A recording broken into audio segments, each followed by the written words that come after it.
Hey, what is up, everybody? Michael Crump back here again, talking about the latest and the greatest in PlayStation homebrew news and much, much more. So, today I'm obviously not at my home.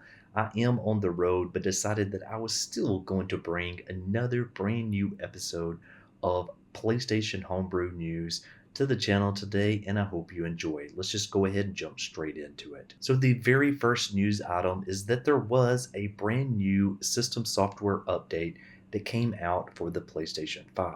Now, before we cover that, let me just also say that there was not an update for the PS4 console. And really, as we can just see right here, there really hasn't been anything new for the PS4 since March the 8th, 2023, when they released version 10.50. Now, typically when Sony releases these updates, they typically are in a pair, meaning that the PlayStation 4 and the PlayStation 5 typically gets updated together. As we know right now, at least for the PlayStation 5, the features that they can port over to the PlayStation 4, they'll definitely give us those, but they're really not going to be doing anything new for the PlayStation 4.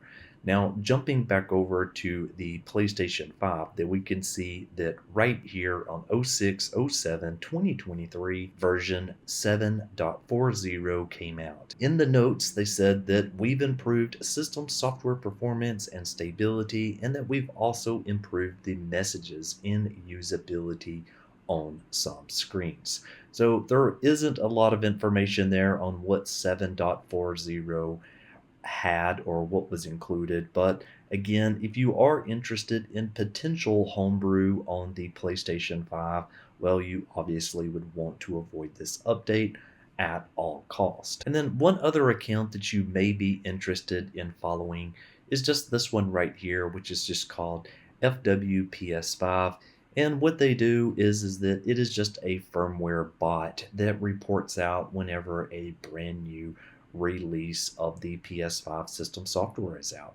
So I follow this account. This typically is one of the ways that I know as soon as it hits the servers, because this bot is basically just monitoring for an update, and then the second that it happens, then it publishes a tweet. Now, in other news, going back over to the PlayStation 4, another great channel is definitely PS4 Linux, really just this site right here.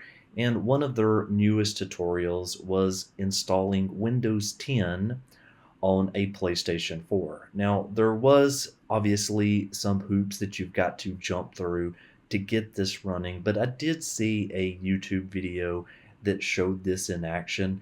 I don't necessarily know why you would want to run Windows 10 on your PlayStation 4, so definitely check this link out right here. Next up, there was an update to the PS5 Payload SDK. Now, again, this is managed by john-tornblom, and what we can see is that there is finally some movement again, and this happened right around 2 days ago. So if we go over here into the commits, we can see that there is quite a bit of movement. So the description says that it added arbitrary syscall sample, and then we can see some work that was going on June the 4th. Some of it was just relating to cosmetics, and then there has been some work that's obviously been going on in May. For the most part, I try not to report out on this that much because there isn't a whole lot that we can do with it at this moment. But definitely check out John's PS5 Payload SDK GitHub if you want to go ahead and kind of experiment with building and testing and playing with your own PS5 payloads. And then I have to mention Starkiller 91. They are in every single episode of mine, and in this one there is a brand new theme that is the dynamic Diablo 4 PS4 theme. So let's go ahead and let's take a look at it. Okay, so the first thing you need to do is install it, and then as you can see, kind of this background right here has a Diablo character, obviously tons of different things with the fonts. There is multiple icons like that one just right there that has been updated, and really everything that Starkiller 91 does typically is beautiful. So I would highly recommend checking this out. Obviously, there's probably some questions about the game, And yes, the game, I am aware that Cybeck has been looking at it. That game is not available right now, but knowing him, it will definitely be available very soon. And then I just wanted to mention one more kind of quick theme here, and this one is again by Starkiller, and this was a dynamic Joker PS4 theme. So let's take a look at it. So obviously you install it just like you do all of the other ones. And there we go. We can see that we've got the Joker in the background, which was originally played by Heath Ledger. And then there is the Why So Serious, obviously, down there at the bottom as well. It looks like all of the icons kind of have this kind of blood kind of splash kind of effect that's kind of going on there. Again, brought to you by Starkiller 91. And then one of our favorite app developers, Labby, just released this kind of demo of the Drum VR. Now, this is only for the PSVR 1, so obviously it isn't for anything that's like the PSVR 2, but at least with the PSVR 1, we do have the ability to run Homebrew applications. And so it is just a demo, as he stated right here in the notes, and he did say it's not as good as I thought it would be. So there is just simply a mega.nz link, and then once you go to it, well, then you would be able to download the PKG and then install it on your jailbroken console. So definitely, if you've got a PSVR, you would probably want to check this one out. And again, if you do want to check this out, you can open this up in PS4 Package Viewer, as he did right here. And then there was a better way to manage your PS4 profiles. Now, this was by master_S9, and now we have PS4 profile version 0.4. So he added number of different accounts from 1 to 7, and then avatars, there is 2 new ones. There is a download link that you can go grab, or you can go ahead and check it out over there on GitHub. Let's go ahead and take a look at this release. Okay, so taking a look at this, as you can see right now in his profile, he is using this Zelda icon, and again, this is one of the avatars that you can select from.